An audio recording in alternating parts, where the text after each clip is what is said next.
Her Daim kanalından selamlar. Belçika, Avrupa'nın en küçük metrekaresine sahip, kişi başına en fazla vatandaşlık veren ve dünya tarihine buluşlarıyla yön veren bir ülke. Avrupa'nın en güzel ve en şirin ülkelerinden biri olan Belçika videomuza geçmeden önce kanalıma destek vermek için abone olmayı unutmayın. Batı Avrupa'da yer alan Belçika, Hollanda, Fransa, Almanya ve Lüksemburg ile sınır komşusudur. Aynı zamanda Kuzey Denizi ile 65 kilometre kıyısı olan ülkenin yaklaşık 11,5 milyon nüfusu ve 30.500 kilometrelik yüz ölçümü bulunuyor. Ülkenin başkenti aynı zamanda en kalabalık şehri olan 1 milyon 200 bin kişinin yaşadığı Brüksel'dir. Belçika'da yaşayanların %85'inin Belçikalılar. Geri kalanını ise İtalyanlar, Fransızlar, Almanlar ve Türkler gibi diğer Avrupa ülkesi vatandaşları oluşturuyor. Belçika, Kanada'dan sonra dünyada kişi başına en fazla vatandaşlık veren ülkedir. Ülke nüfusunun yaklaşık %15'i göçmendir. Avrupa'nın en küçük ve yoğun nüfuslu ülkelerinden biri olan Belçika, aynı zamanda dünyanın en küçük şehrine sahip ülkesidir. Durba ismindeki bu şehirde sadece 500 kişi yaşamaktadır. Belçika'da vatandaşların %98'i şehirlerde yaşamaktadır. Durum böyle olunca ülkede oldukça yoğun bir trafik sorunu ortaya çıkıyor. Trafiğin bu kadar yoğun olmasının sebeplerinden en önemlisi çalışan insanların iş yerlerinden daha uzak yerlerde oturmasıdır. Trafik sorununu çözmek isteyen hükümet, 2011 yılında çalışan insanların işe bisikletle gitmelerini teşvik etmek için aylık belirli bir miktar ödeme yapacağını açıkladı. 2018 yılında 406 bin kişi işe gitmek için bisiklet kullanmaya başladı. Ve iş yerinden 15 kilometre uzaklıkta yaşayan biri yılda 210 gün işe bisikletiyle gidip gelmesi durumunda devletten yıllık toplamda 1386 euro para aldı. Ülkede sahil tramvay hattı ise dünyanın en uzun tramvay hattıdır. Hattın toplam uzunluğu 68 kilometredir. Ülkenin karayollarının ise dikkat çeken en önemli özelliği ışıklandırılması. Neredeyse %100 aydınlatılan otoyol ağı, gece o kadar uzaktan görünen birkaç insan yapımı yapıdan biridir. Hatta ispatlanmamasına rağmen otoyol ışıklandırılması için söylenen şu ki, Belçika Karayolu gece aydan bile net bir şekilde görülmektedir. Belçika'nın en büyük uluslararası havalimanı olan Brüksel Havalimanı, Avrupa'nın en dakik ve dünyanın Japonya'da bulunan Osaka Havalimanı'ndan sonra ikinci en dakik havalimanıdır. Peki bu havalimanının aynı zamanda dünyanın en büyük çikolata mağazası olduğunu biliyor muydunuz? Yüzyıllardır dünyanın en iyi çikolatalarının üretildiği ülkede Brüksel Havalimanı'nda dakikada 1,5 kilo, günde yaklaşık 2 ton ve yılda toplamda 800 tondan fazla çikolata satılmaktadır. Belçika'nın %58'lik kısmını Katolikler, %35'lik kısmını ateistler, geride kalan %7'lik kısmını da Müslümanlar, Budistler, Museviler, Ortodoks ve Protestanlar oluşturmaktadır. Başta Flemenkçe olmak üzere Fransızca ve Almanca ile birlikte ülkede 3 resmi dil konuşulmaktadır. Ülkede genel olarak okyanussal bir hava durumu hakimdir. Yani ülkede yazın fazla sıcak olmaz, kışın da fazla soğuk olmaz. En sıcak ay ortalaması 24-25 derece, en soğuk ay ortalaması ise 5-6 derecedir. Ülkede kar yağışı ise ortalama sadece 15 gün sürer. Belçika 1949 yılında NATO'ya kurucu ülke olarak katıldı. Sonra Hollanda ve Lüksemburg ile birlikte Benelux grup devletlerini kuran Belçika, daha sonra en önemli yönetim organlarına ev sahipliği yaptığı Avrupa Birliği'nin kurucu üyelerinden biri oldu. Resmi adı Belçika Krallığı olan ülkenin sembolik olarak bir de kralı vardır. Ülke kralı 2013 yılından beri görevde olan Kral Filip'tir. Aslında İspanya'dan sonra dünyada 2 yaşayan kralı olan tek ülke Belçika'dır. Kral Filip'in babası Kral II. Albert, oğlu Filip için tahttan feragat edip yerini oğluna bırakmıştır. Halen hayatta olan Kral Albert, tahttan indikten sonra krallık unvanını korumaya devam etmiştir. Bir kralı ve 6 hükümeti olan ülkenin bir federal hükümeti ve 5 bölgesel hükümeti bulunuyor. Ancak 2019-2020 yılında federal hükümetin kurulması tam 652 gün sürdü. Belçika bu süreyle 2010 yılındaki 589 günlük kendi dünya rekorunu kırmış oldu.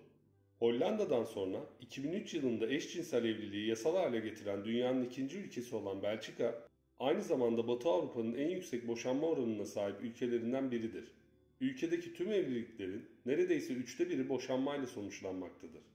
Ülkenin ulusal simgesi ise işeyen küçük çocuk anlamına gelen Mannequin Peace. Bronzdan yapılmış ve 61 santim boyundaki heykelde bir çeşmenin havzasına işeyen çıplak bir çocuk tasvir edilir. 1619 yılından beri ilk konulduğu yerde duran bu heykel, ülkeye gelen turistler tarafından oldukça ilgi görür ve eğlenceli bulunur. Bu heykelin yüzlerce elbisesi vardır ve haftada 3 kez elbisesini değiştirmek için görevli insanlar vardır. Para birimi diğer Avrupa ülkeleri gibi Euro olan Belçika, aynı zamanda Euro'nun isim babası ve simgesini tasarlayan ülkedir. Asgari ücretin 1625 Euro olduğu Belçika, Avrupa'nın en fazla asgari ücretini veren 5. ülkesidir. Ülkede haftalık çalışma saati ise 38 saattir. Belçikalılar hemen hemen her şey hakkında konuşmaya oldukça açık insanlardır. Ancak kazandıkları para hakkında konuşmayı hiç sevmezler. Hatta çocuklar ebeveynlerinin ne kadar para kazandıkları hakkında en ufak bir bilgiye sahip değillerdir. Para hakkında konuşmayı sevdikleri tek yer ise vergileri eleştirmektir. Bunun nedeni ise Belçika dünyadaki kişisel en yüksek gelir vergisi oranlarından birine sahiptir. Yılda 13.500 Euro'dan fazla kazanan bir birey %40, 40.000 Euro'dan fazla kazanan bir birey ise %50 oranında vergi öder. Ayrıca %13 oranında sosyal güvenlik vergisi ve yaşadığı yere göre %9'a kadar çıkabilen topluluk vergisi öder. Dolayısıyla Belçikalıların gelirleri üzerinden %60-65 oranında vergi ödemesi ülkede alışılmadık bir durum değil. Midelerinde tuğla ile doğduklarını söyleyen Belçikalılar mümkün olan en kısa sürede kendilerine bir ev alır ya da bir ev inşa eder. Bu durum onlar için çok önemlidir. İnanışlarına göre kendisine saygısı olan her insan bir ev sahibi olmalıdır. Ülkede telefon, araba veya ev fiyatları ülkedeki maaşlarla orantılı şekilde fiyatlandırılırken günlük işlerde vergilerden dolayı fiyatlar oldukça yüksek seviyelere çıkmaktadır. Ülkede ev nakliye fiyatları, yeni eşya fiyatları veya diş doktoruna gitmek ya da ambulans çağırmak oldukça pahalı. Ayrıca Belçika'da geri dönüşüme de oldukça önem verilir. Örneğin geri dönüşüme girecek bir çöpü diğer çöplerle karıştırarak çöpe atan bir ev olduğu tespit edildiği takdirde çok yüksek para cezalarına çarptırılır. Belçika, dünyanın en eski kapalı alışveriş merkezine sahip ülkesidir. Alışveriş yapmayı çok seven Belçikalıların en büyük eğlenceleri alışveriş yapmak ve deniz kenarlarına gitmek. Bu nedenle hafta sonları ülkedeki sahil kıyıları ve alışveriş yerleri oldukça kalabalıktır.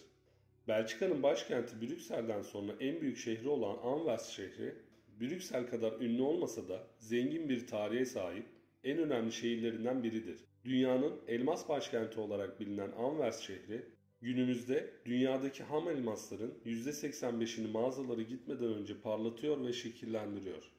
Belçika'da yıllardır yemek kitapları en çok satanlar listesinde başı çekiyor.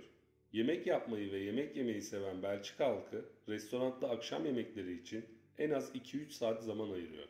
Aynı zamanda birçok ülkede sevilerek tüketilen patates kızartmasını ilk yapan ve tüm dünyaya yayılmasına vesile olan da Belçikalılardır. Patates kızartması, Belçikalılar için çok önemli ve severek tükettikleri bir yiyecektir. Ülkenin neredeyse her sokağının başında patates büfeleri bulunur. Ülkede yaklaşık bu büfelerden 5.000 adet vardır. Patates kızartmaları külah şeklinde kağıtlar içinde ve birçok farklı sos ile servis edilirken en çok tercih edilen sos mayonezdir. Zaten patates kızartmasına sos olarak mayonez kullanımı da ilk kez Belçika'da ortaya çıkmıştır. Ülkede deniz ürünleri denildiği zaman ise ilk akla midye gelmektedir. Midyeler farklı olarak krema, hardal, beyaz şarap gibi isteğe bağlı olarak birçok sosla ve patates kızartması ile servis edilir. Ve dünyanın en iyi midyeleri burada bulunur. Patates kızartması ve midye dışında waffle, çikolata ve biralarıyla da dünyaca ünlü olan ülkede 2200'den fazla bira çeşidi bulunuyor. Bu biralar tadına, alkol oranına ve aromasına göre farklılık gösteriyor. Günümüzde yaklaşık 200 aktif bira fabrikası bulunan ülkede her biranın kendine özel bardağı bulunuyor. Ve barlarda içilen biralar biranın markasına özel bardaklarla servis ediliyor.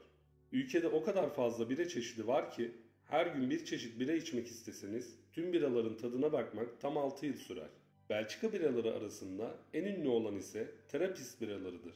Terapist biraları sadece Terapist manastırlarında rahipler tarafından üretilmektedir ve tüm gelirler manastırın desteklenmesi ve sosyal projeler için kullanılır. Ayrıca birçok meyve aromalı bira olan ülkede 1970'lerde okullarda öğrencilere yemeklerin yanında hafif sofra birası servis edilirmiş. Birçok gazlı içeceklerden ve meyve sularından daha sağlıklı olduğu düşünülen biralar daha sonra kaldırılıp yerine alkolsüz içecekler verilmeye başlanmıştır. Belçika'da eğitim zorunluluk yaşı dünyada çok az sayıdaki ülkelerde görülebilecek kadar uzun. Ülkede 6 ile 18 yaş arası çocukların eğitim alma zorunluluğu vardır. Çocukların okumaya başladıkları ilk kitaplar ise çizgi romanlardır. Zaten ülke çizgi romanlarıyla dünya çapında ünlüdür. En ünlü çizgi romanları ise Şirinler, Tintin ve Şanslı Luke'tur. 800'den fazla kayıtlı çizgi romanı olan ülkenin neredeyse her evde onlarca hatta yüzlerce çizgi roman bulunur. Çizgi romanlar anne babalardan çocuklara miras bırakılarak nesilden nesile aktarılır. Peki Belçikalı erkeklerin Hollandalı erkeklerden sonra dünyanın en uzun boylu erkekleri olduğunu biliyor muydunuz? 2019 verilerine göre 19 yaşındaki erkeklerin en uzun olduğu ikinci ülke ortalama 181,7 cm ile Belçika iken kadınlar için aynı durum söz konusu değil. Kadınların boy ortalaması 165,5 cm. Aynı zamanda dünyanın en büyük bebeği de Belçika'da doğdu. 2006 yılında doğan bebek 5,4 kilo ağırlığında ve 57 santim uzunluğundaydı. Her ne kadar Belçika denilince akla ilk gelenler arasında çikolata, waffle, bira üçlüsü olsa da aslında bu küçük Avrupa ülkesinin övünecek birçok şeyi var. Örneğin Belçikalı kimyager Edward de Smet asfalt betonu icadıyla modern yolların yaratılmasının yolunu açtı. Ya da günümüzde belki de toplu taşıma araçlarının en önemlisi olan elektrikli tramvayı da icat eden Belçikalı bir mucit. Sağlık konusunda vücut kitle endeksi buluşu günümüzde obezite için resmi ölçüm olarak kullanılmaya devam etmektedir. Ya da istenmeyen gebeliklerden korunmak için yaygın olarak kullanılan doğum kontrol hapları Belçikalı jinekologlar tarafından bulunduktan sonra aile planlanmasının vazgeçilmez bir parçası oldu. Böylelikle videonun sonuna geldik. Videoyu beğendiyseniz kanala abone olup bildirimleri açmayı unutmayın.